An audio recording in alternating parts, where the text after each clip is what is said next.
Selamat pagi anak-anakku semua. Apa kabar kalian semua di rumah? Harapan saya sama seperti pertemuan-pertemuan sebelumnya, kalian dalam kondisi yang sehat ya, sehingga tetap fokus belajar dan tidak pernah bosan untuk mengikuti video pembelajaran dari saya. Nah, pada pagi hari ini kita akan masuk pada materi kita berikutnya yang dikenal dengan nama pertumbuhan sekunder. Nah, kalau minggu lalu saya sempat bahas mengenai pertumbuhan primer. Nah, kali ini saya akan bahas mengenai pertumbuhan sekunder. Nah, seperti yang ada di slide ya, pertumbuhan sekunder adalah aktivitas sel-sel meristem sekunder, yaitu kambium dan kambium gabus ya. Aktivitas sel-sel meristem sekunder yaitu kambium dan kambium gabus yang akhirnya akan menyebabkan membesarnya ukuran atau diameter batang. Ya, nah biasanya pertumbuhan sekunder itu akan menyebabkan membesarnya diameter batang. Nah, ini gambarnya. Nah, daerah pertumbuhan sekunder batang. Nah, biasanya ini terjadi pada tanaman dikotil, kelas Gymnospermae. Ya, kalau monokotil dan kelas Angiospermae tidak akan pernah yang dikenal dengan nama pertumbuhan sekunder. Nah, ini dia. Ya, ada lingkaran tahun akibat aktivitas pertumbuhan sekunder. Ya, nah bisa kalian lihat di situ. Ya, lingkaran tahun menunjukkan umur suatu tumbuhan. Ya, nah pada awal pertumbuhan, kambium hanya terdapat pada jaringan ikat, ya, yang disebut dengan kambium intraseluler atau kambium fasis. Jika sel kambium membelah ke arah luar, akan membentuk sel floem. Sebaliknya, jika sel kambium membelah ke arah dalam, akan membentuk xilem. Xilem dan floem yang terbentuk dari aktivitas kambium disebut xilem sekunder dan floem sekunder. Pertumbuhan xilem dan floem tersebut menyebabkan batang bertambah besar dan terbentuk lingkaran tahun yang dipengaruhi oleh aktivitas pada musim kemarau dan musim penghujan. Ya, jadi lingkaran tahun terbentuk karena aktivitas xilem dan floem sekunder yang didukung oleh keberadaan musim. Ya, yang didukung oleh keadaan aktivitas pada waktu itu. Ya, nah itulah dia. Nah, setelah kita membahas kemarin mengenai pertumbuhan primer dan pertumbuhan sekunder, nah ada beberapa faktor yang mempengaruhi pertumbuhan pada tumbuhan. Yang pertama yang dikenal dengan nama faktor luar. Faktor luar dikenal dengan nama faktor eksternal. Faktor eksternal pada tumbuhan itu ada beberapa yang mendukung. Yang pertama harus ada air, ya. Kemudian di dalam air tersebut unsur apa yang harus dibutuhkan dalam bentuk makro dan mikro. Kemudian harus ada nutrisi, kemudian harus ada suhu, kemudian harus ada cahaya, kemudian harus ada kelembapan. Nah, kalau suhu biasanya pada daerah tropis suhu optimum pertumbuhan tumbuh-tumbuhan itu adalah 22 sampai 37 derajat Celcius dan suhu terendahnya adalah 10 derajat Celcius. Sedangkan cahaya, tidak semua cahaya itu membantu pertumbuhan. Ada yang dikenal dengan nama penghambat pertumbuhan. Nah, itu dia ya, dan kelembapan. Nah, berikutnya faktor dalam. Faktor dalam yang dikenal dengan nama faktor internal. Nah, di situ ada salah tulis ya. Faktor internal itu ada dua. Yang pertama gen dan hormon. Nah, gen itu apa? Gen adalah seluruh informasi genetik yang dimiliki oleh makhluk hidup dan akan diturunkan pada individu baru ketika terjadi peristiwa fertilisasi atau pembelahan atau penghasilan individu baru. Nah, yang berikutnya hormon. Hormon adalah senyawa kimia yang dihasilkan oleh tumbuhan untuk membantu proses metabolisme di dalam tubuh. Nah, tumbuhan memiliki beberapa hormon yang membantu pertumbuhannya. Ya. Nah, pada kesempatan pagi hari ini saya akan membahas mengenai hormon yang membantu pertumbuhan pada tumbuhan. Nah, nomor satu adalah hormon auksin. Hormon auksin itu berkaitan erat yang dikenal dengan nama peristiwa pembelahan dan pemanjangan sel. Itu fungsi utamanya. Ya, sehingga tumbuhan tadi dapat bertumbuh dengan cepat, ya, bertumbuh dengan cepat, baik dia memanjang ataupun dia bertambah luas. Nah, berikutnya fungsi nomor 2, nomor 3, nomor 4, nomor 5, nomor 6, 7 dan 8 itulah fungsi tambahan yang lainnya, ya. Nah, selain hormon auksin, ada satu lagi hormon yang fungsinya sama seperti hormon auksin, ya. Fungsinya untuk melakukan peristiwa pembelahan dan pemanjangan sel. Apa nama hormonnya? Nah, nama hormonnya adalah hormon giberelin. Ya, hormon giberelin.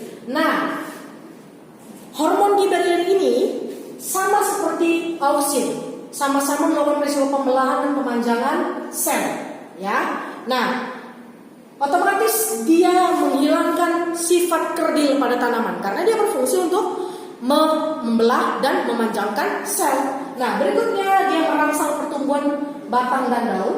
Pada konsentrasi tinggi dia akan merangsang pertumbuhan akar, ya, batang, daun, akar, ya, merangsang perkecapahan, merangsang pembentukan. Dan berikutnya ada hormon kalin. Apa itu kalin? Kalin merupakan hormon tumbuhan yang merangsang pertumbuhan organ tumbuhan. Kalau akar rizokalin, kalau daun filokalin, kalau batang kaulokalin, kalau bunga antokalin. Jadi hormon berikutnya itu adalah kalin, ya. Kalin adalah hormon yang merangsang pertumbuhan organ tumbuhan, ya. Oke, berikutnya ada hormon sitokinin. Hormon sitokinin hampir sama seperti auksin dan giberelin. Mereka sama-sama berfungsi untuk merangsang pembelahan sel, ya, pembelahan sel tanaman. Dan dia kemudian menghambat dominansi apikal oleh auksin, yang menghambat dominansi apikal. Dia menghambat pertumbuhan pada ujung akar, ujung batang yang dilakukan oleh si auksin, merangsang pertumbuhan kuncup lateral. Dan berikutnya, nah berikutnya ada hormon asam traumalin. Hormon ini berfungsi untuk apa? Untuk merangsang pembelahan sel-sel di bagian tubuh tumbuhan yang mengalami kerusakan. Jadi ketika tumbuhan itu mengalami kerusakan, disayat, kemudian dipukul dan lain sebagainya secara fisik oleh manusia atau siapapun itu, nah biasanya hormon asam traumalin ini yang berfungsi untuk menyembuhkan bagian yang mengalami luka tadi, ya. Nah berikutnya ada hormon asam absisat, ya. Hormon asam absisat ini berfungsi untuk apa? Nah, fungsi utamanya ada di nomor 2, ya, mempercepat proses penuaan terutama pada daun, ya, mempercepat gugurnya daun, menghambat pertumbuhan, mempertahankan dormansi biji dan kuncup. Apa itu dormansi? Masa tidur biji. Merangsang pembusukan buah, merangsang penutupan stomata. Nah, berikutnya ada yang dikenal dengan nama gas etilen. Nah, gas etilen ini fungsi utamanya ada pada nomor 1, yaitu mempercepat pematangan buah, ya. Gas etilen. Jadi ketika tumbuhan sudah bertumbuh, buah sudah bertumbuh, nah ada satu hormon yang digunakan untuk mempercepat pertambahan pematangan buah. Itu yang dikenal dengan nama gas etilen. Jadi buah itu cepat matang karena ada gas etilen yang dihasilkan oleh tumbuhan itu sendiri. Nah biasanya kalau manusia itu untuk mempercepat supaya tumbuhan itu bisa, buah itu bisa dapat dikonsumsi secara langsung, begitu dia berbuah lalu dapat dikonsumsi, biasanya ada penambahan karbit, ya. Karbit itu penambahan senyawa kimia. Padahal tanpa menggunakan itu pun tumbuhan bisa mematangkan buahnya sendiri dengan menggunakan gas etilen tadi. Nah, itu adalah beberapa hormon yang dibutuhkan oleh tumbuhan untuk dia bertumbuh dan berkembang, ya. Sekali lagi sama-sama, ya. Hormon yang pertama adalah hormon auksin. Hormon auksin, hormon giberelin, ya. Ini sama-sama tadi. Satu lagi asam absisat, sama-sama tadi untuk bukan absisat, sitokinin. Sekali lagi, hormon auksin, hormon giberelin, hormon sitokinin sama-sama berfungsi untuk pembelahan sel dan pemanjangan sel, ya. Jadi mereka itu merangsang pertumbuhan batang, pertumbuhan daun, pertumbuhan akar, ya. Nah, berikutnya ada hormon kalin. Hormon kalin ini adalah hormon yang dihasilkan oleh tumbuhan, ya, yang digunakan untuk menghasilkan organ tumbuhan, ya. Organ tumbuhan yang dihasilkan itu apa? Kalau batang namanya kaulokalin, kalau daun namanya filokalin, kalau akar namanya rizokalin, kalau bunga namanya antokalin, ya. Nah, berikutnya ada hormon asam absisat. Nah, biasanya hormon asam absisat ini digunakan untuk proses penuaan pada daun, ya. Dia yang menggugurkan daun juga. Nah, berikutnya ada hormon asam traumalin. Hormon asam traumalin ini digunakan oleh tumbuhan untuk menutup luka ketika bagian dari tumbuhan tadi mengalami luka yang disebabkan oleh gangguan fisik baik dari manusia, hewan atau apapun yang ada di sekitarnya, ya. Nah, berikutnya yang terakhir tadi yang baru saya jelaskan ada hormon gas etilen. Hormon gas etilen adalah hormon yang dihasilkan oleh tumbuhan untuk mempercepat proses pematangan buah, ya. Jadi tumbuhan sendiri sudah memiliki yang namanya hormon yang digunakan untuk mempercepat pematangan buah. Itulah dia. Ya, oke. Demikian pertemuan kita hari ini. Ini adalah akhir dari bab pertama, yaitu pertumbuhan dan perkembangan. Nah, saya minta ini karena materi sudah saya berikan sama kalian. Nah, saya minta supaya ada praktek kita. Nah, kalian melakukan praktek mandiri di rumah, masing-masing ya, masing-masing tidak kerjasama, tapi masing-masing. Udah, kalian ambil 2 polybag atau 3 polybag, ya 3 polybag. Kemudian polybag tadi, ya, polybag tadi ditempatkan sesuai dengan tempatnya, ya. Nah, jangan lupa polybag tadi diisi oleh tanah, kemudian diisi oleh biji, ya. Biji tadi yang saya minta adalah biji kacang merah, ya, biji kacang merah.